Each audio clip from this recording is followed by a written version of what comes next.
Standing Order 43, the time for member statements has concluded. We'll move to questions without notice. I give the call to the Leader of the Opposition. Thank you very much, Mr Speaker. My questions to the Prime Minister. I refer to the CCCFMEU, the corrupt and criminal construction union, and a significant donor and a very successful donor to the Prime Minister's party. Prime Minister, the CFMEU donated $5 million to the Labor Party in the last 3 years and advocates for a policy which will drive up housing and building prices. The Labor Party has sided with union bosses over home buyers, which will drive up construction costs. Why is Labor making a bad situation worse? Order. I call the Prime Minister. I thank very much the Leader of the Opposition for the question. I congratulate him on his election as Leader of the Liberal Party. I wish him well as Leader of the Opposition. I hope he stays there for a very, very long time. Mr Speaker. Order. Mr Speaker, when the ABCC is abolished, the Fair Work Ombudsman will still enforce the Fair Work Act in the construction sector.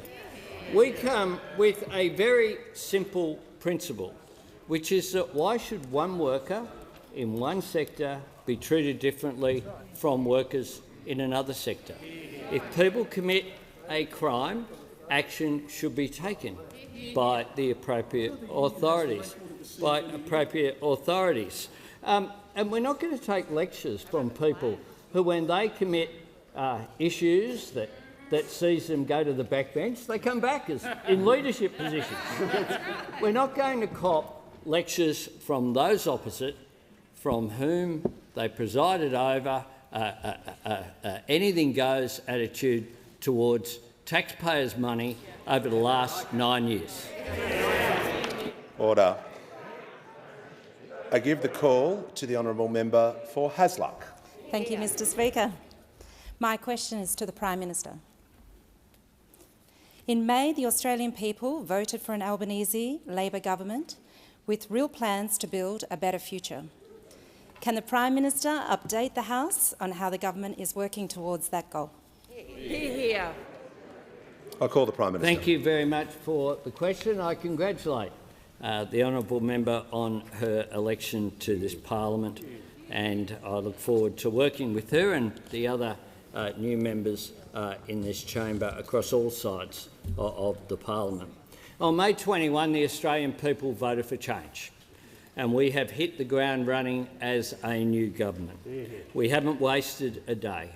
We put in the submission, as we said we would do, to say that people on the minimum wage of $20.33 an hour shouldn't go backwards. And remember, during the election campaign, I held up the dollar, and said that if people on the minimum wage got $1 increase per hour in their wage from $20.33, then the sky wouldn't fall in. Those opposite said it would wreck the whole economy. That's right. Well, we got a decision out of the Fair Work Commission of 5.2%, and I'm very pleased that occurred. We also acted very quickly, faster than any previous government has, to deal with the natural disaster of the floods that have hit Queensland and New South Wales once again. We had the ADF on the ground quicker than ever before. We had payments in people's bank accounts quicker than any previous natural disaster. We've also worked to make sure that people get access to antivirals and their force shots and to promote that in order to deal with the pandemic. But we're also planning for the future. Legislation introduced just today in our first week to create Jobs and Skills Australia. Legislation to fix the aged care crisis, responding to the Aged Care Royal Commission. Legislation for our climate change target of 43% by 2030, something that we've already submitted to the UNFCCC through our nationally determined contribution. But we've also worked very hard to restore our relationships around the world. The truth is that we had major problems with our relationships in the Pacific with our European neighbours, particularly France, but also problems with the relationships with the United States and other countries. We hit the ground running very, very quickly. Very, very quickly. Indeed, on the Monday morning, we were off to the Quad Leaders meeting in Tokyo, where we successfully met with President Biden and Prime Minister Kishida and Prime Minister Modi. What we are about as a government is strength in our common purpose. We have an overriding philosophy of no one held back and no one left behind, and that is the program that this government will be proud to implement over this term and beyond. Order. I give the call to the Leader of the Opposition. Thank you very much, Mr Speaker. My question is to the Prime Minister. Prime Minister, officials from the CFMEU have been charged with thousands of offences. Has the Prime Minister met with any of the many union bosses from the CFMEU accused of criminal behaviour, including sexual assault, harassment and rape? I give the call to the Prime Minister.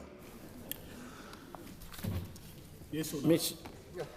Mr. Speaker, if the member opposite has an allegation or wants to know if someone I've met with, he should say it. He should say it. What we've no, he hasn't. Order. No, he hasn't. If he wants to name somebody and ask if I've met with them, he's perfectly entitled to. What he's not entitled to do is to engage in that sort of smear tactic, which is what that question represents. Order. I call the Leader of the Opposition. Well, Mr Speaker, I don't know whether this is a point of order, but it's certainly not an answer to the question. Have you met with these officials that have been charged with sexual harassment, sexual assault and rape? The Leader of the Opposition will resume his seat. There's no point of order. I call the Prime Minister. Finish. You've concluded your answer?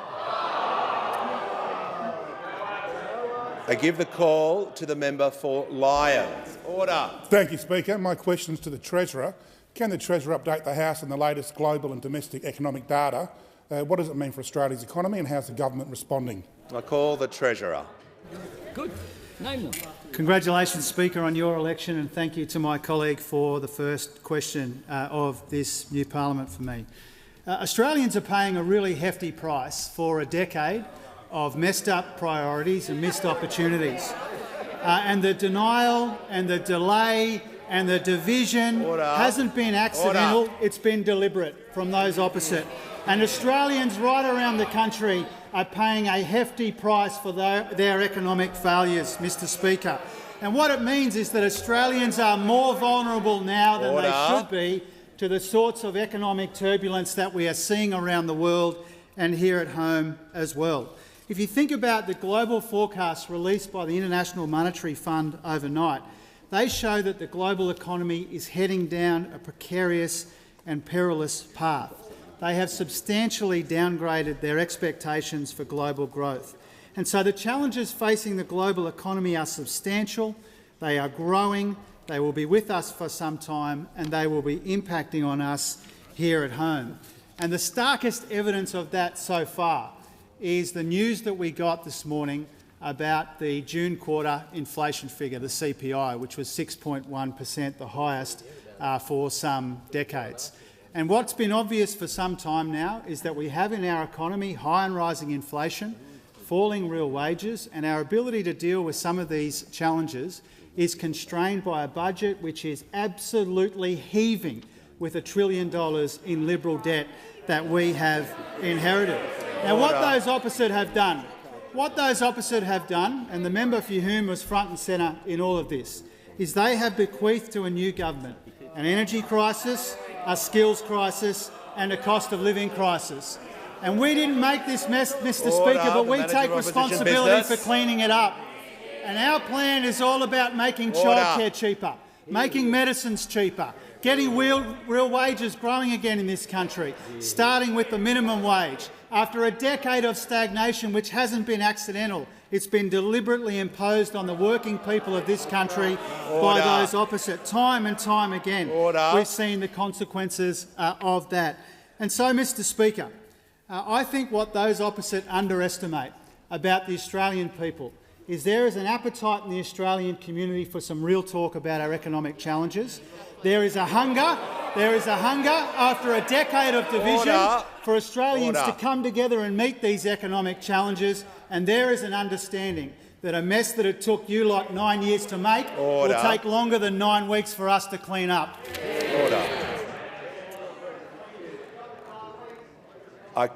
I call the member for Kennedy. PM, you'll recall your Hughenden visit a familiarisation with HIPCO's ballot farm thread irrigation, delivering to Australia $300 million every year forever. In the GG speech, the phrase "make money projects" sharply contrasts with the prevailing absorb money projects.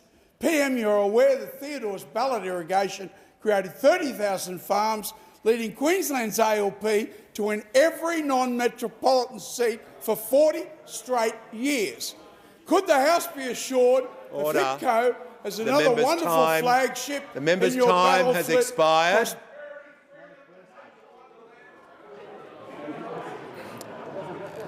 Order. There was a question in that, but barely. I call the Prime Minister. There was indeed, and I thank the member for Kennedy for his question. I also thank him for his hospitality up in his electorate. I have indeed visited Hewenden on 2 occasions with the member of... Order. I don't think that needed clarification from the member for Kennedy, but I thank him nonetheless for his goodwill. Indeed, I did potentially get into some difficulty in Hewenden in the pub by sitting on the wrong seat, apparently, that was reserved for a very large gentleman with a hat bigger than the member for Kennedy. But what we did when we looked there was exactly looked at infrastructure projects. And this project, the Hewenden Irrigation Project, I understand has had an initial business case that has been forwarded and will be examined by the department as is appropriate. I do also note that the Flinders Shire Council has been very supportive of the project, and I've met with the Mayor on a number of occasions. That part of the world has an enormous opportunity with projects like Big Kennedy and Little Kennedy and the Kidston project, a range of renewable energy projects, a range of water projects, a range of potential irrigation projects to expand agriculture. I've had the privilege in former capacities of visiting there with the member for Kennedy. I know that my colleague, the Minister for the Environment and the Minister for Infrastructure will look at these projects. It, of course, fits in 2 categories of the Minister for Environment, as well as looking at it in her capacity as the Minister for Water. Where we can, appropriately, with appropriate environmental protections, we should be looking at ways in which we can improve irrigation, expand our agricultural sector. It's important. Australia plays a role, and potentially a more important role, as food resources around the world become more scarce, for us to use the fact that we are such a vast island continent to expand that, and I look forward to working constructively with the member for Kennedy on that. Order. Before I call the member for Bendigo, I'd like to welcome some people to question time. I'm pleased to inform the House we have joining us in the gallery the Honourable Anastasia Palaszczuk MP, Premier of Queensland and Minister for the Olympics.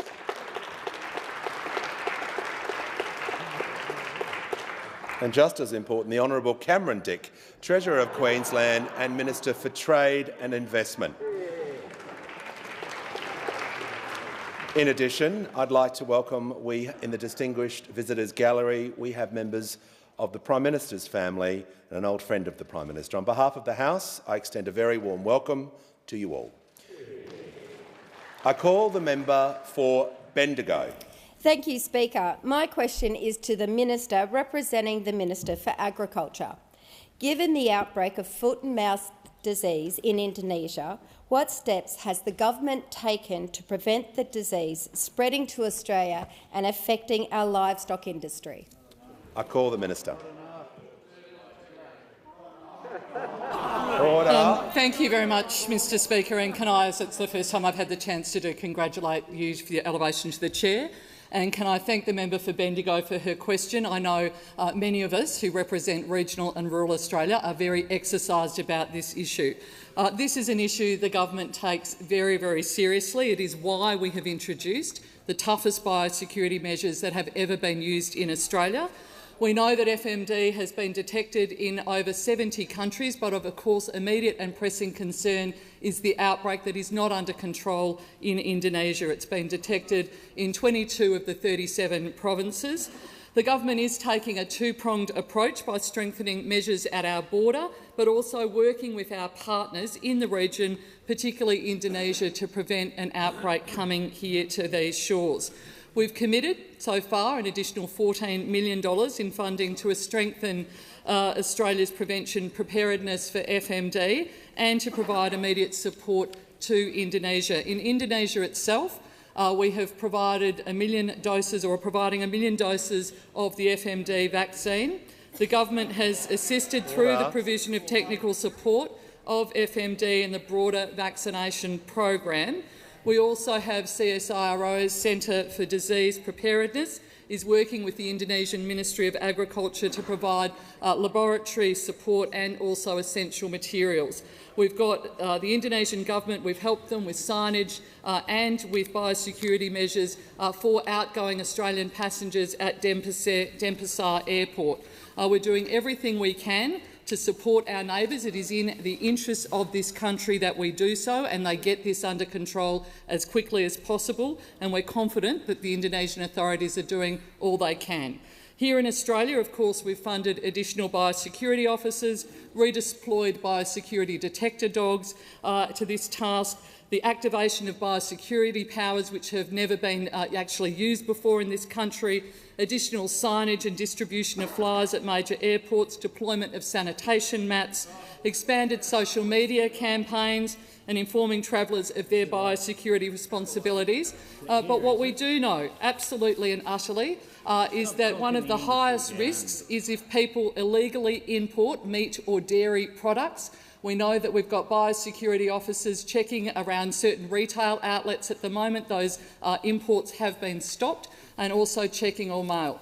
But what my message is, particularly to the Australian people and particularly to those opposite, this is a very important task for all of us. Anyone coming in from these airports, declare, declare, declare. Absolutely make sure that you do your part to ensure that we maintain this important trade, including not jeopardising the export of this important product. Order. I'll give the call to the Deputy Leader of the Opposition. Thank you, Mr Speaker. My question is to the Prime Minister, and I refer to comments you just made that the construction watchdog is a waste of taxpayer money. The watchdog is currently pursuing CFMEU official Gerard McCrudden for allegedly pushing, shoving and verbally abusing a female health and safety manager. Does the Prime Minister seriously believe that pursuing this vile behaviour is a waste of taxpayers' money? And why is Labor making a bad situation worse? I call the Prime Minister. Thanks very much for the question. I believe that if someone commits assault, they should be charged with assault and dealt with. That's what I believe. That's what I believe. I'm surprised that you don't. This seems to be a controversial issue. But I make this point. I make this point. Order. I make this point. Point of order. Prime Minister will resume his... No, she made... Order. The Prime Minister will resume his seat. I haven't given you the call. Are you making a point of order? Well, just wait. I'll call the Manager of Opposition Business.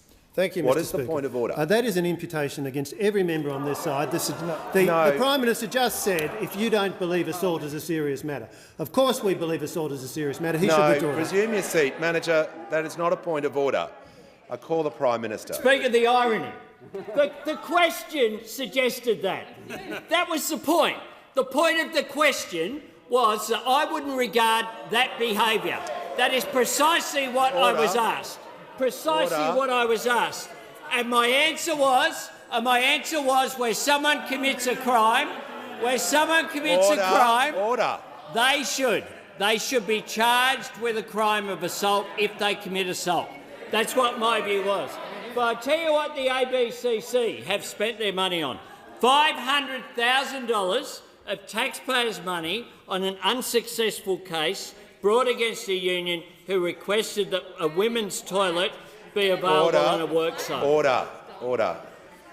I call the Leader of the Opposition. Is it a point of order, and what is the point of order? It is a point of order, Mr Speaker. It's on relevance, and it goes to the serious nature of the question that was put to the Prime Minister. He's not answering that, and he's choosing to belittle the question that was put.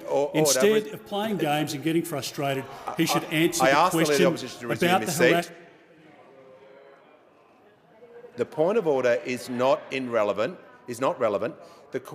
The Prime Minister is answering the question and has answered the question, and I ask him to continue. Thanks very much, Mr Speaker. ABCC spent over $500,000 as well of taxpayers' money enforcing a blanket ban on putting stickers and posters with union logos up on work sites.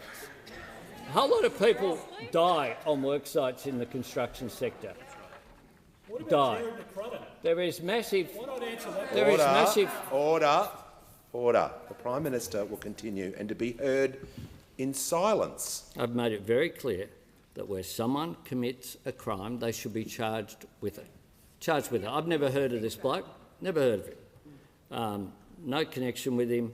And the idea somehow that we're going to come in here, the idea we're going to come in here, it says a lot about why they're sitting opposite. Why they're sitting opposite.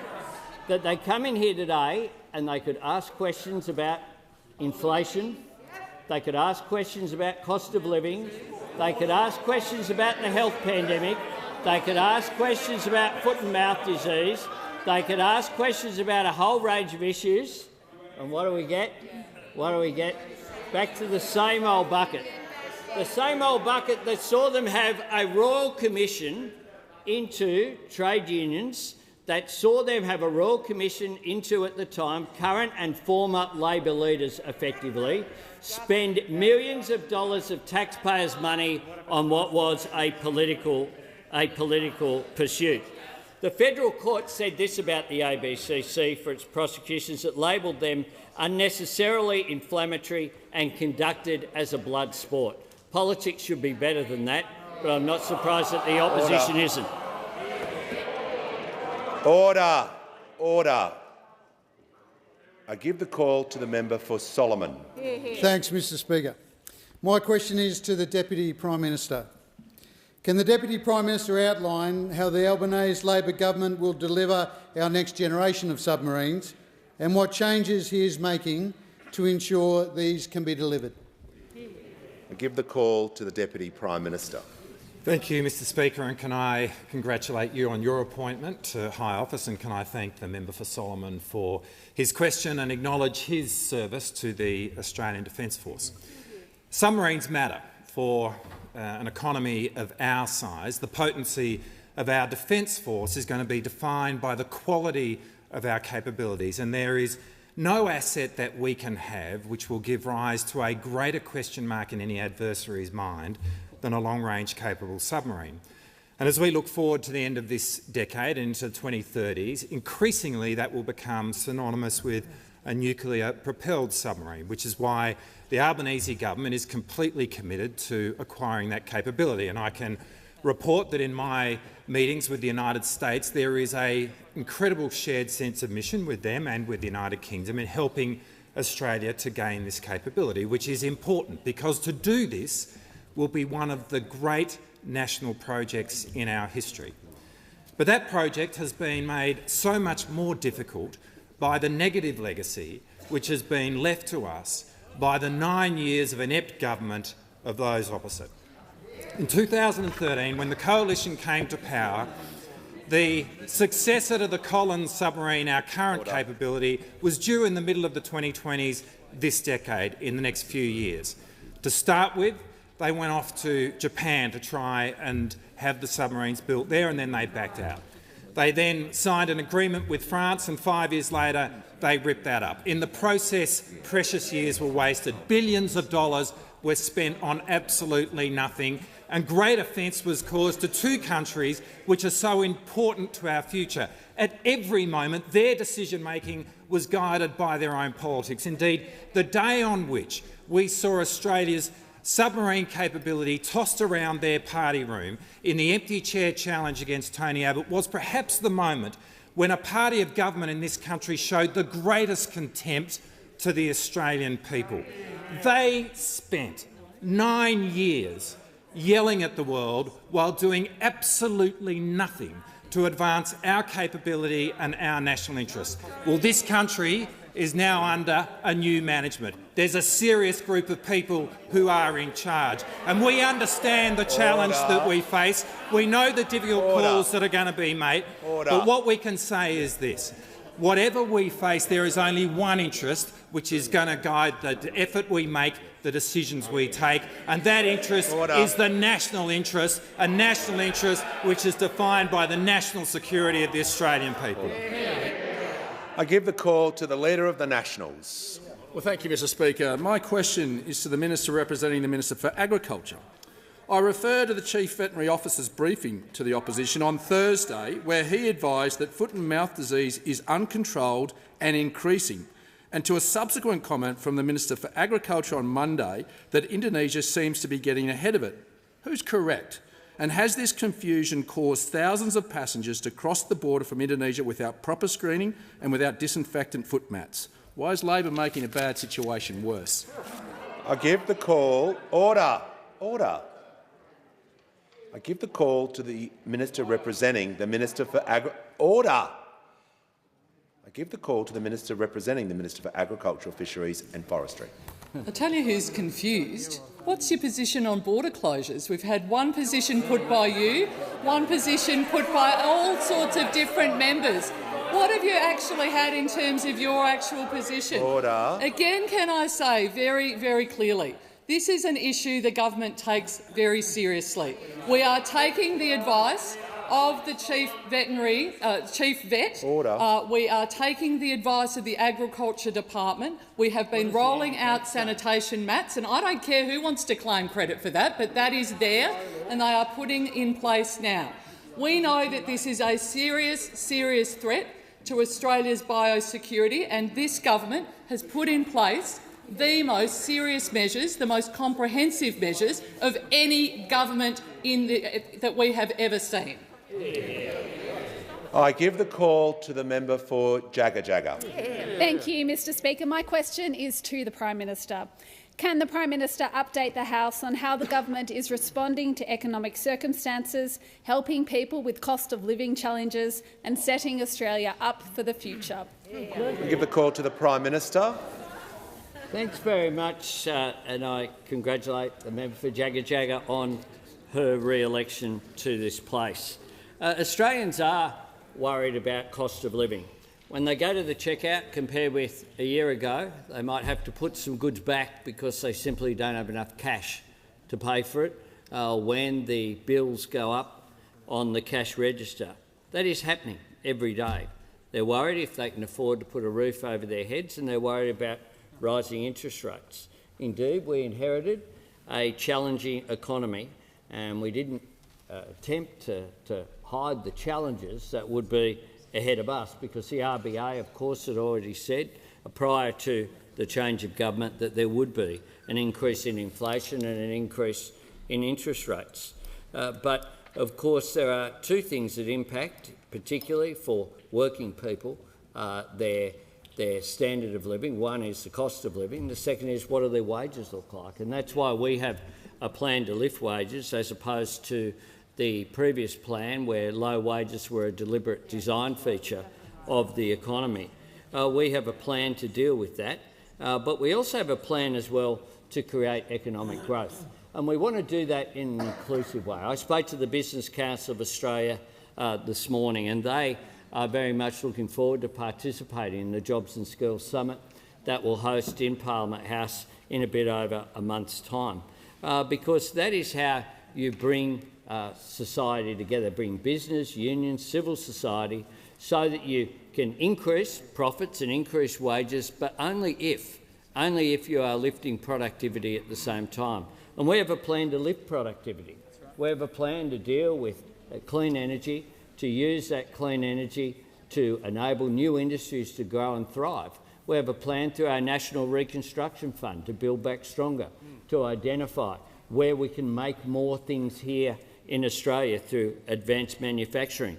We have a plan for cheaper childcare, and we'll be introducing legislation to achieve that outcome down the track. We have a plan, of course, for cheaper medicines as well. We have a plan to make sure that Australians can fill the jobs that will be created in these new industries through the creation of Jobs and Skills Australia, through fee-free TAFE and through additional university places.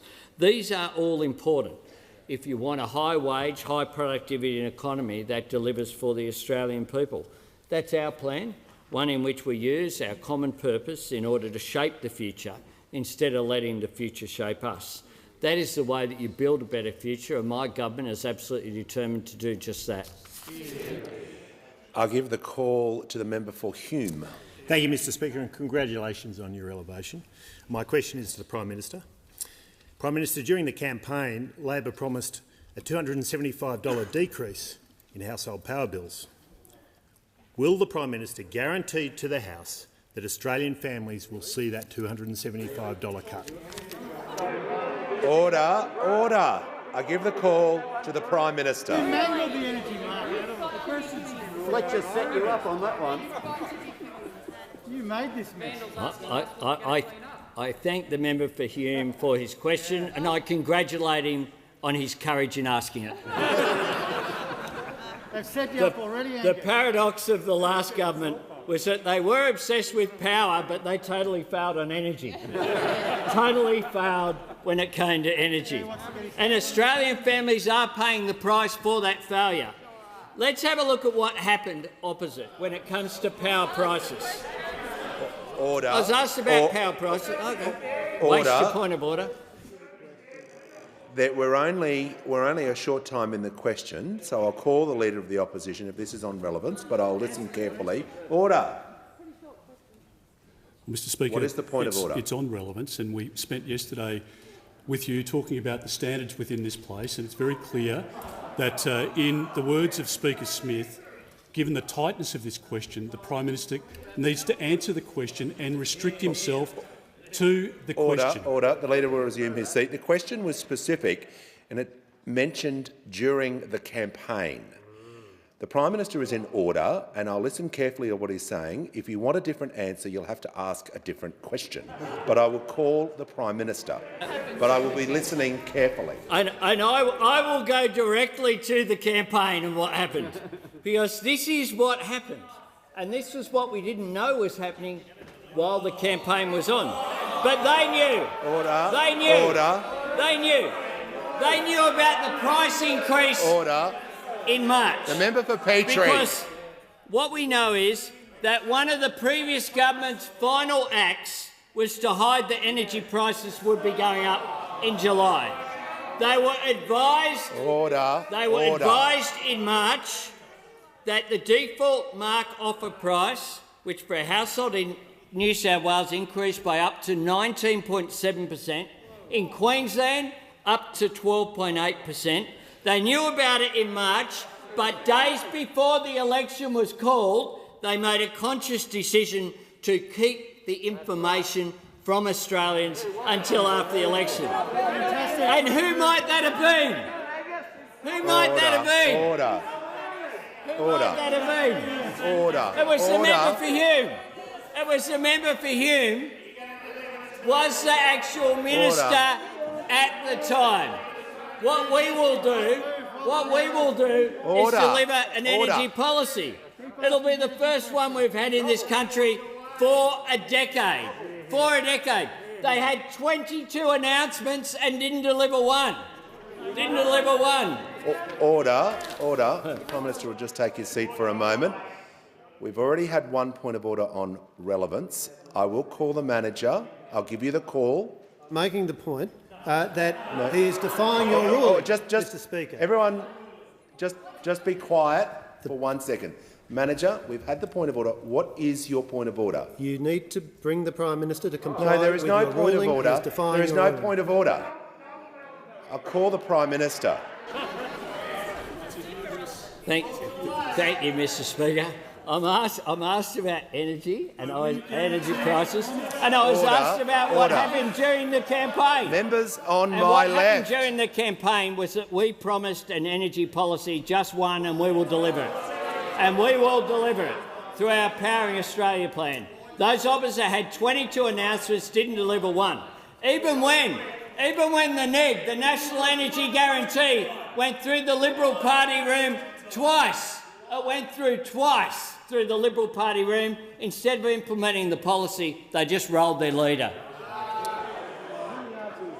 Order. I give the call to the member for Paterson. Thank you and congratulations, Mr Speaker. My question is to the Minister for Aged Care. The Royal Commission report into aged care quality and safety revealed the shocking neglect of our aged care system.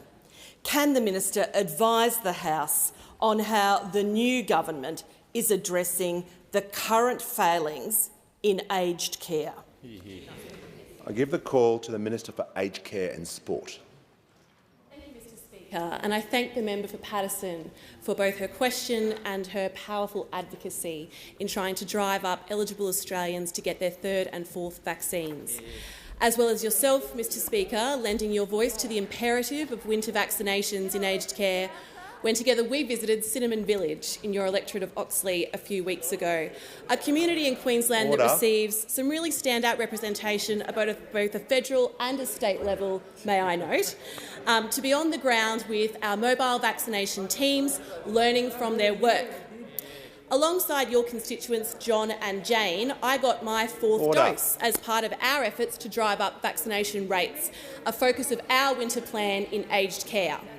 Mr Speaker, I only regret that I can't follow that lovely team of dedicated clinical legends around the country getting my fourth dose at every facility to drive up awareness and vaccination rates, such as my determination to leave no stone unturned in getting aged care through winter.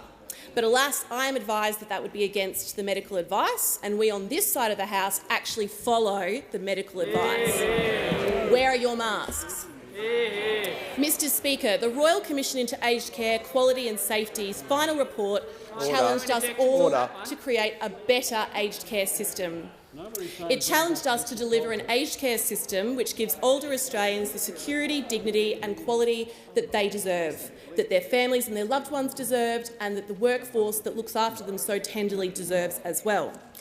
The Royal Commission did not say that reform would be easy, but it did say that it would be crucial, and it mapped out the roadmap for us to do just that. The former government packed much of that roadmap into the too hard basket and piffed it into the long grass and continued their neglect of the aged care sector and those that rely upon it. The Royal Commission asked the former government to do 148 things. The Royal Commission's damning report itself said that the former coalition government's main consideration was that the minimum commitment that it could get away with. And even after that searing indictment, that clarion call of the Royal Commission, the former government's approach did not change. Because in the 17 months between receiving the Royal Commission final report and losing office,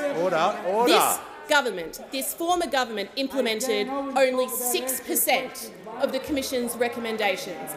This former government implemented only 9 of 148 recommendations of the Royal Commission.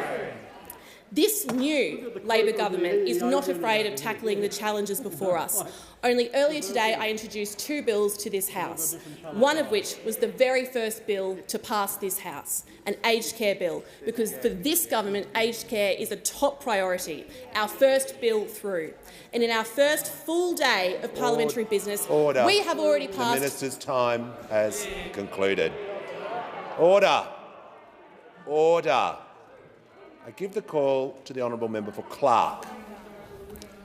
Speaker, my question is to the Minister for Education. Minister, the recent 650% increase in HECS help indexation is an entirely unreasonable and indeed crippling impost on a great many Australians, especially coming as it does so soon after the previous government's reduction of the compulsory repayment threshold. Minister, education in this country was too expensive already.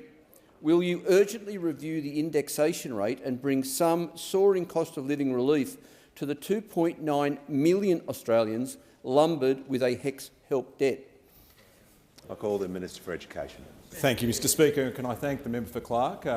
I know, as many members of this House know, the power and the importance of education. I think the member for Clark knows that very well as do you, Mr Speaker.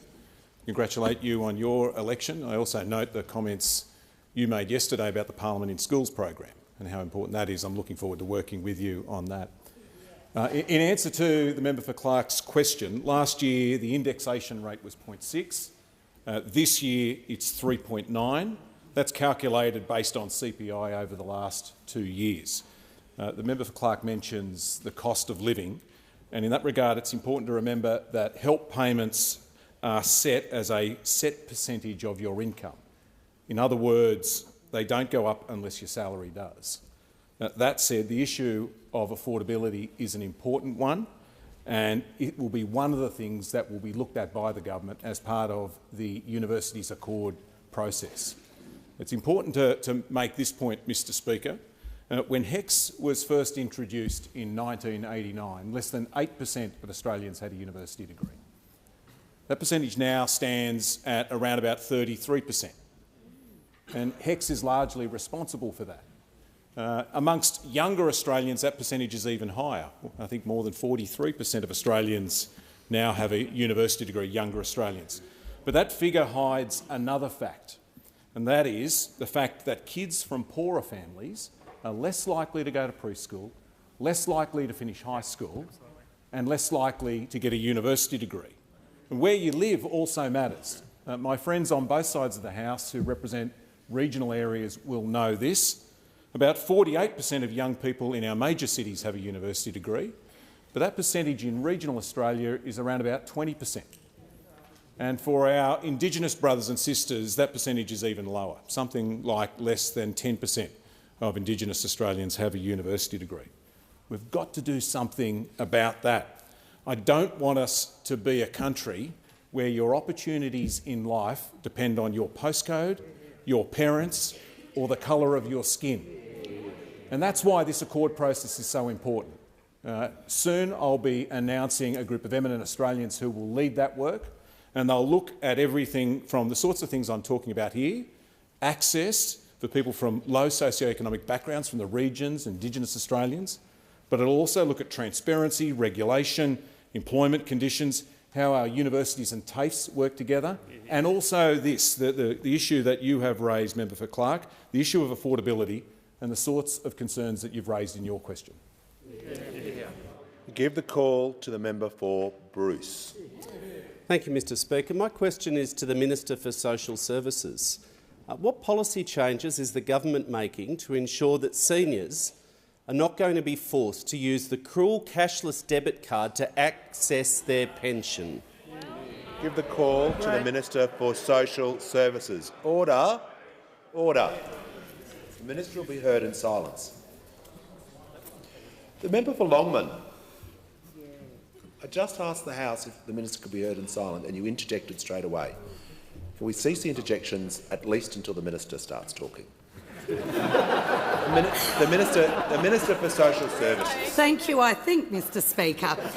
Look, I would like to thank the member for Bruce for this question. I know how passionate he has been, listening to the concerns of people on the cashless debit card and, of course, the concerns right around this country with this unfair policy.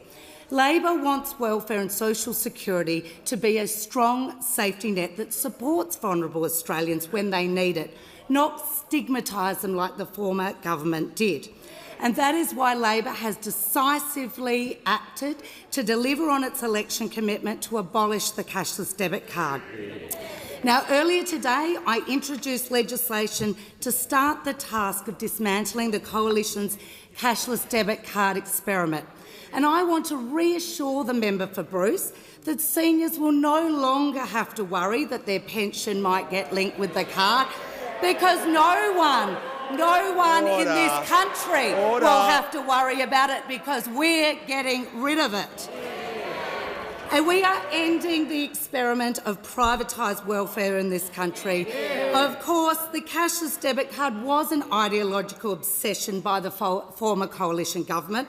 It was imposed on communities and kept rolling out. Order. And of course, it was completely... Order. I have, member for Aston. I member have. for Aston. I'll get to that. Of course, they imposed it on communities that did not want it and did not like it. And when the evidence came out, that it wasn't working, there was no evidence to support it, there were pleas from communities to end it, what did they do? They just kept rolling it out. They put ideology before evidence. They chose arrogance over consultation. This was the defining feature of the former Morrison government. Well, that is not what will happen under this government. The Prime Minister during the election campaign said this would be a priority if we were elected, to get rid of the cashless debit card, and we are getting on with the job. I have visited Ceduna, the East Kimberley, and the Assistant Minister for Social Services has visited Bundaberg and Harvey Bay and other communities we will be visiting in coming weeks. We are going to listen to First Nations communities, we are going to listen to service providers, and we are going to chart a way forward on what are complex, difficult social problems with real evidence-based solutions, not ideology gone wrong. I give the call to the Manager of Opposition Business. Thank you, Mr Speaker. My question is to the Minister for Skills and Training. Can the Minister inform the House as to whether he has met with any CFMEU officials regarding the abolition of the construction watchdog? I give the call to the Minister for Skills and Training. Well, thank you, Mr Speaker, and I thank the honourable member for his question. And can I also, before I answer that question, congratulate you, Mr Speaker, on your elevation to office, a well-deserved result in the election yesterday. Can I indicate to the House that I've not spoken to any official of the CFMU in relation to this matter that's been asked of me by the honourable member. I thank the Minister. I give the call to the honourable member for Dunkley. Thank you, Speaker. My question is to the Minister for Early Childhood Education.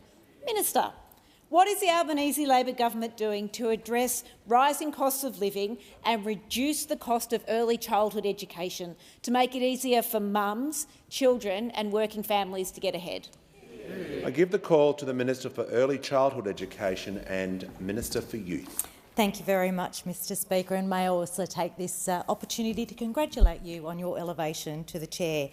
I'd like to thank the member for Dunkley for her question. I know that it's an issue that the member has a lot of interest in, and on behalf of the families and the children in her electorate of Dunkley. And like the member for Dunkley, many of us here on this side know that early childhood education is a vital investment in our children and indeed in our future. I've had the pleasure of visiting early childhood education centres with the member for Lawler and with the member for Bendigo and seeing the real difference that that's making, good quality early childhood education is making to families and to children. It's an issue of deep concern to this Labor government that early childhood education costs more now than it ever has before. And it's why the Labor government took a plan for affordable and quality early childhood education to the last election. May I take this opportunity to pay heed to my predecessor in this space, the Minister for Social Services, who, as the Shadow Minister, was the architect of Labor's plan and who continues to be a fierce advocate for early childhood education. On this side of the chamber, Mr Speaker, we know that childcare costs are eating a bigger and bigger hole in the household budgets and putting more financial strain on families. Almost 73,000 families are locked out of a childcare system because it is unaffordable. Now that means that children are missing out on important early learning, and parents, and in most cases mothers who are the primary caregivers, are not able to work the hours they want, they're not able to progress their careers, and they're not able to contribute to the household finances in the ways in which they would like to. Labor's cheaper childcare plan will make early childhood education more affordable for 1.26 million families by increasing our childcare subsidy rate.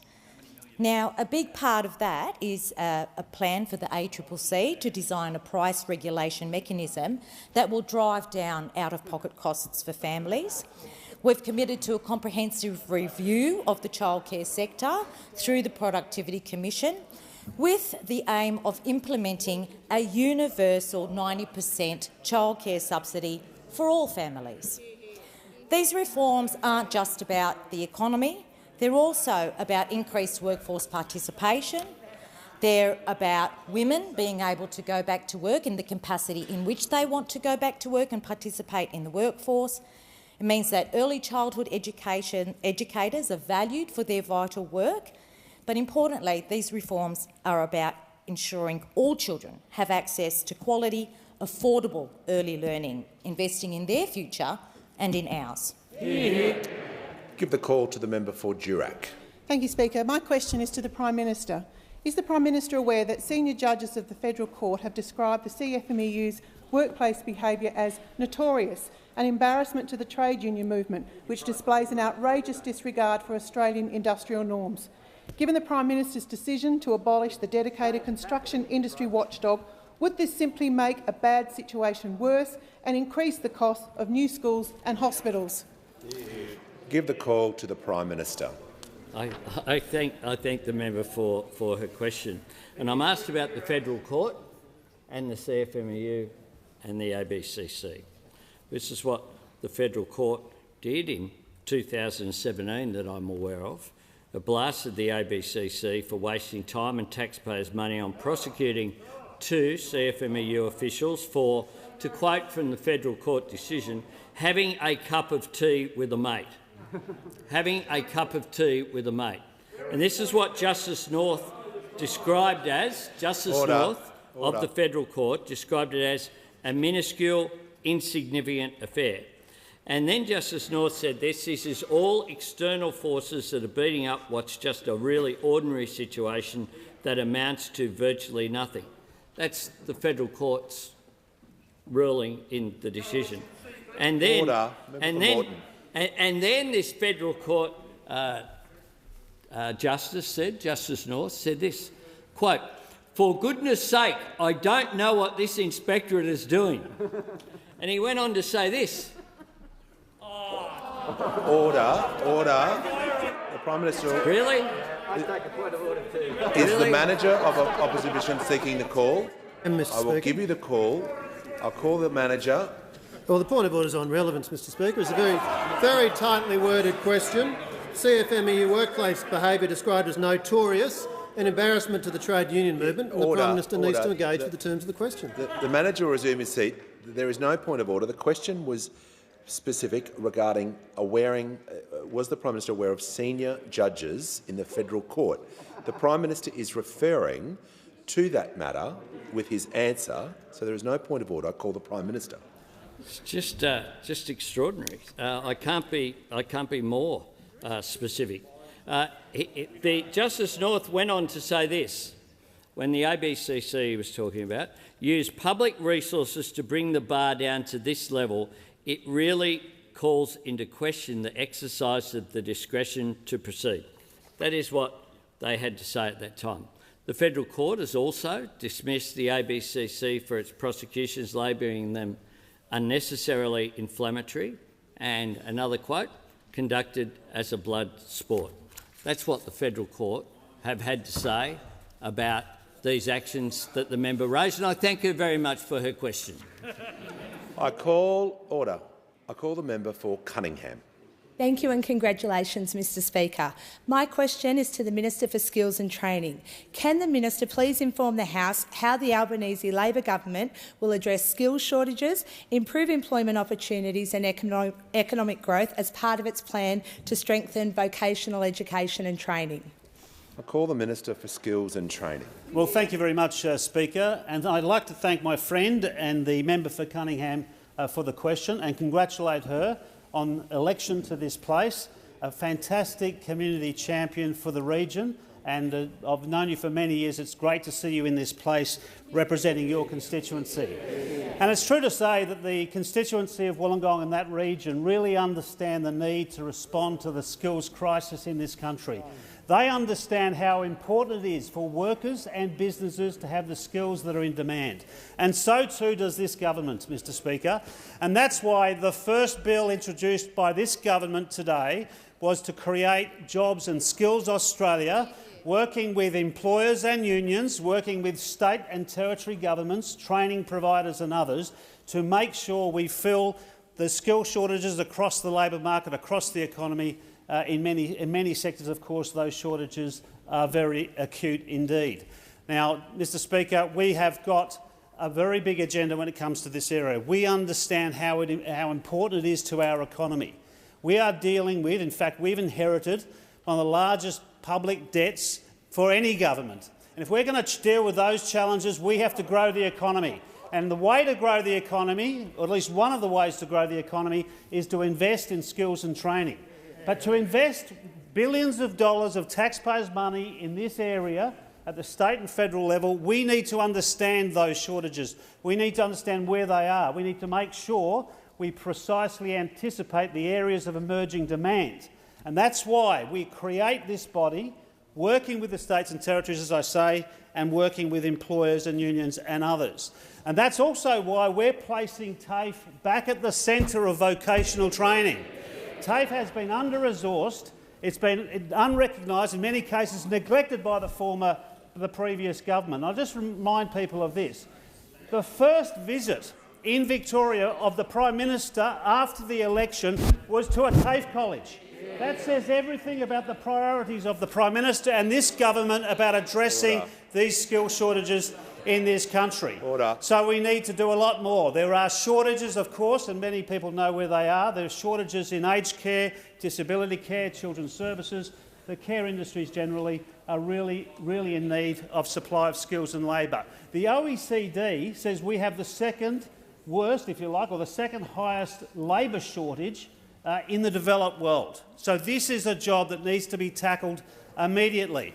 And it's not just for industry, it's not just for our economy, it's not just for employers, it's for workers. To provide them the skills that they need, that are in demand, means that they will have better, secure employment going forward. We've got a big agenda. We can't wait to get down to it. And we started today by introducing that bill to the House. Minister's time has expired. I give the call to the member for Capricornia. Thank you, Mr Speaker. My question is to the Prime Minister. I refer to the government's decision to abolish the construction watchdog. Why is the government prioritising the interests of their union bosses ahead of tackling important issues in regional Australia, such as rising construction costs? Why is Labor making a bad situation worse? I give the call to the Prime Minister. Thanks, Mr Speaker. I'm asked about the government's priorities, and we showed our priorities this morning with the first bills that we introduced for the clean energy target of 43% by 2030, for the aged care reforms, for the creation of Jobs and Skills Australia, all of the legislation that we did as well for 10 days paid domestic and family violence leave. That's where we're showing our priorities. And we show our priorities through the legislation that we introduce. The opposition is showing its priorities through the questions which they're asking. And people will draw their own conclusions. But I make this point about industrial relations at the workplace. Australians must have a workplace relations system that is based upon fairness, that's based on mutual trust and respect, and obeying the rule of law. And the rule of law should be obeyed constantly. Constantly. And where there are breaches of the rule of law, either by unions or employers, including in the construction industry, then the rule of law should apply. I have a simple view, though, that all workers should be subject to the same laws and regulations as others. That is simply our view. It's been our view since when we opposed the creation of this body. It's been our view throughout. I wouldn't really say 20 years. I'd say since 1891. Our view has been that in workplaces, workers deserve a fair go, and that when that occurs through their representatives, unions should behave appropriately. And where they don't, action should be taken, and where employers don't behave appropriately, action should be taken. But what we see with the ABCC, just like the ROC, the Registered Organisations Commission, What we've seen is a politicisation. What we saw, remember the whiteboard over there and the minister hiding behind it. Remember the tip-offs to the media for raids on the AWU. How did that go? And how much money, how much taxpayers' funds were used in pursuing something that was then abandoned? My view is very clear, that all workers should be treated equally, that unions should behave properly, that employer organisations should behave properly, and that there is a common interest between unions and employers, which is why they will be brought together in the Jobs and Skills Summit. Order. I'll give the call to the honourable member for Fremantle. Thank you, Speaker. My question is to the Minister for Climate Change and Energy. Can the minister please outline the Albanese government's plan to take long overdue action on climate change, and how will this plan address rising energy prices and deliver more jobs? I'll give the call to the Minister for Climate Change and Energy. Thank you, Mr Speaker, and I thank the member for Fremantle for his question and recognise his long career of advocacy and action on climate change. And the Albanese government was elected to take action on climate change, and that's exactly what we've been doing. On the 16th of June, the Prime Minister and I notified the United Nations of our new climate targets, the country's new target of 43%. We were accompanied by the Business Council of Australia, the Chamber of Commerce and Industry, the Australian Industry Group, peak climate groups, representing this Prime Minister's determination to bring Australians together on this important national challenge. And we've taken other action, of course. We've put ARENA to work on the task it was created for, changing the regulations so it focuses on renewable energy. That's what the R stands for, renewable energy.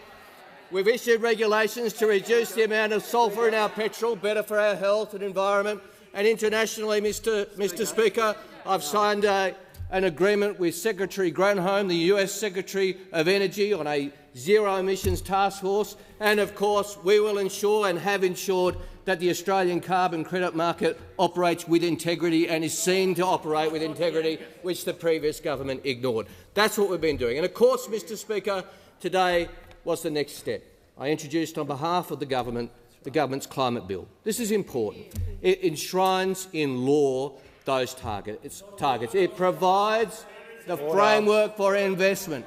It provides the framework for investment. And that's what the business community wants. That's why the Business Council's called for the legislation to be passed. The Chamber of Commerce and Industry has called for the legislation to be passed. They know that this is necessary, but there are some in this House, Mr Speaker, who think they know more about business than the Business Council, mainly the Leader of the Opposition. He announced, without seeing the bill, without referring to his shadow cabinet, without taking it to his party room, that they were against the bill. They were against. He'd heard enough. It was action on climate change and he's against it. He'd heard enough, Mr Speaker. This is the decade of denial and delay that they want to continue. We had 22 energy policies, and they couldn't land one. They couldn't deliver what they announced. The previous Minister for Energy promised almost $1 billion of new generation. They didn't deliver 1 watt. Not 1 watt, not enough to boil a kettle. Could the Minister for Energy deliver under the previous government? And as we've heard, on the 6th of April, he amended the industry code for energy retailers so that they hid a 19.7% energy price rise. I wonder if that had anything to do with the election called 4 days later. We've got a lot to do, Mr Speaker. There's been a decade of denial and delay. We haven't got a second to waste, and nor are we going to waste one. I give the call to the Leader of the Greens. Thank you, Mr Speaker, and I congratulate the Prime Minister and the government on their election and the Treasurer to whom I ask this question. Labor's Stage 3 tax cuts will cost the public over $220 billion and give billionaires like Clive Palmer a $9,000 a year handout at the taxpayer's expense. With inflation really biting and the government saying the budget's under pressure, will you ditch these unaffordable tax cuts for billionaires and put dental into Medicare instead, to help relieve the cost of living pressures on everyday people? I call the Treasurer. Yeah, thanks very much, Speaker, and I thank the member for Melbourne for his question. I congratulate him on his re-election, and I somewhat sheepishly acknowledge also the election of his colleagues on the crossbench as well.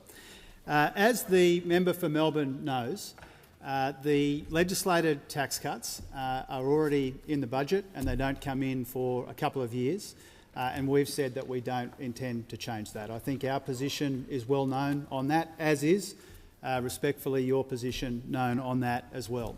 And we also should acknowledge that when it comes to those stage 3 tax cuts, even if your idea was to prevail, that wouldn't do anything about the near-term inflation challenges that we have right now. They come in 2 years down the track.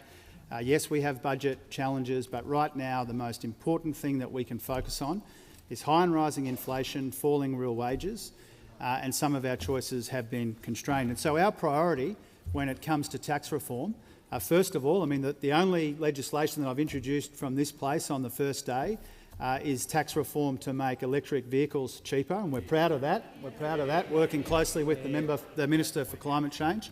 That's our first priority in tax reform.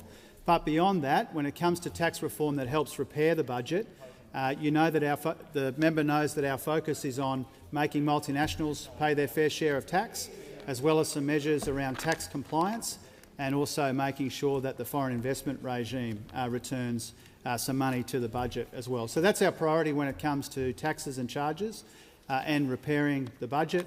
More broadly, when it comes to budget repair, you would be familiar, the member would be familiar, as is I think the whole House, particularly the member for Hume, would know all about this, is that we've inherited a lot of rorts and waste in the budget. And what the Finance Minister and I are doing is going through those rorts and going through that waste to make sure that we can cut it back where we can and fund other priorities, like investments in cleaner and cheaper and more reliable energy, like investments in skills, like the Skills Minister was talking about before, like our investments in childcare that the Childcare Minister was talking about.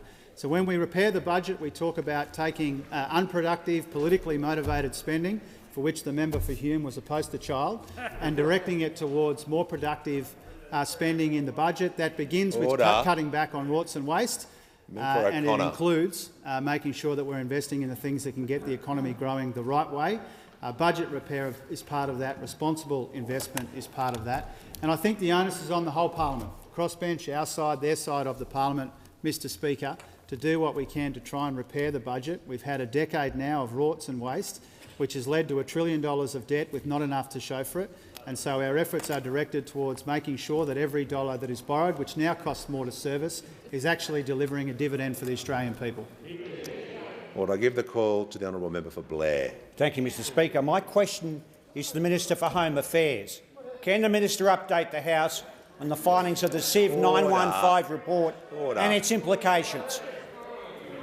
I call the Minister for Home Affairs.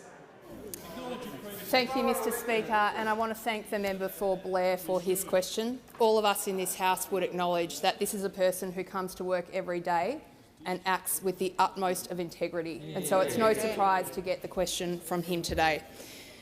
Speaker, last week the Australian government made a decision to release a report written by Secretary Mike Pizzullo into the disgraceful actions of the former government to release information about a boat arrival on election day on the 21st of May. This was the former government sabotaging protocols that protect Operation Sovereign Borders and protect the people in uniform who do dangerous and difficult work. One of the truly outrageous things about the Secretary's report is that it details the fact that the decision was made by the former Minister for Home Affairs to release this information while the operation was on foot. This is without precedent in the history of Operation Sovereign Borders. And what it meant was that an operation that was being undertaken by Border Force and Defence Force officials was undermined by the Shadow Minister who now sits opposite me. The report also details, Speaker, the fact that despite the fact that the Prime Minister at the time asked the Minister for Home Affairs to release the statement herself, she chose not to do that. Instead, she put the acid on a Defence Force official who wears uniform for our country to make the statement for her. And that, Speaker, was an act of cowardice. If you are going to politicise this operation, you do it yourself and you put your name to the work that you do. Now, the Shadow Minister opposite had an opportunity— Order. The Minister for Home Affairs will resume her seat. The member for Petrie on a point of order, and I would invite the member to state the point of order. Reflecting on a member, Mr Speaker. Congratulate you on your position, but the minister just reflected on this minister. The member for Petrie will resume his seat. The member for Petrie will resume. The member will resume his seat. The member will resume his seat. I call the Leader of the House on the point of order. To the point of order, Mr Speaker, because the standing order on reflections on members is a very important one. It is very important. But it doesn't extend to explaining what a member in fact did. If the actions are taken to be, well, that's terrible that the person did that and a whole lot of conclusions are drawn, that's on the member. The standing order is not there to protect members from the accurate description of what they did. Just on the point of order, before I rule, the manager of opposition business. Mr Speaker, the relevant standing order says that all imputations of improper motives to a member and all personal reflections on other members shall be considered highly disorderly, and so it should be withdrawn. It was disorderly. I thank the manager. The minister. Order. Minister for Climate Change. Listening to the minister carefully, she didn't reflect directly on the former minister. Standing Order 90 is important. She was referring to the situation. She did not refer directly to the minister, but if she did, I would enforce Standing Order 90. I want to make it clear. Order. The member for Petrie. Order. Order. It's close enough. Order. Order. I intend to enforce the standing orders, and particularly Standing Order 90. In this case, the minister did not reflect directly on the member. I will listen carefully to her and to all members to ensure that standing order is enforced. I call the minister. No.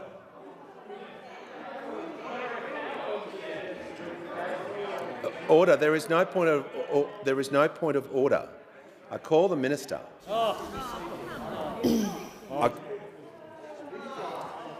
The minister can take her seat. I call the Leader of the Opposition. Well, Mr Speaker, I just want to, with all due respect to you, just take you up on the point of your recollection of what was a very clear statement by the minister. Now, I hope that she's able to step up and clarify for you that it was, in fact, a direct reflection on the minister, on the shadow minister. The minister, in her statement, made a comment directly in relation to the shadow minister about actions that she took that resulted in a uniformed officer, etc. So that was a direct reflection on the shadow minister. I thank the Leader. Resume your seat. I'll ask the minister directly. Was she reflecting on the member? I was reflecting on the conduct of the member, Speaker. Those are two different things. Order. Order. Manager opposition business. I thank the minister and I'll ask her to continue with her answer. Thank you. And I'd really invite those opposite to consider this. If you don't want to be accused of acts of cowardice, if you don't want to be... The minister may resume her seat. I call the manager of opposition business. Mr Speaker, we've just heard the minister effectively say yes in answer to your question. She didn't. Resume your seat. She didn't say that. Resume your seat. The minister, in continuation, to the question, directly to the question. Yes, I'd like to say to those opposite, if you don't want to be accused of acts of cowardice and if you don't want to be accused of breaching your duty and the trust you owe to the Australian people, don't do it. Don't do what's in this report. I don't need to make it up. We've got a report here on the public record that outlines the disgraceful conduct of the former government. Now, the shadow minister opposite has had an opportunity to defend herself. Any of us accused of these things would come forward and apologise. But that's not what we heard. We heard a denial that the apolitical mandate of the public service was subverted. Wrong. It's in the report. A denial that she put pressure on the public service. It's in the report. Now, I just want to close by saying this. We should not become inured to these things in our democracy. This was a disgraceful, unprecedented act that should never have happened, and those opposites stand condemned for doing it. I call the Prime Minister. On that note, Mr Speaker, I'd ask that further questions be placed on the notice paper.